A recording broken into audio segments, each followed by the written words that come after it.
Why and how to set up manufacturing business of IV fluids. Intravenous, IV, fluids are essential in modern healthcare, used for hydration, delivering medications, and maintaining electrolyte balance. The demand for IV fluids is driven by various factors, including the rise in chronic diseases, surgical procedures, and the need for emergency medical care. Setting up a manufacturing business for IV fluids can be a lucrative venture. Market demand.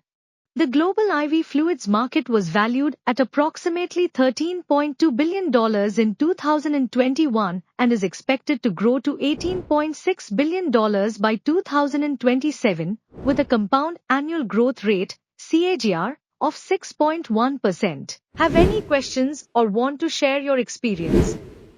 Drop a comment below. Thanks for watching and see you in the next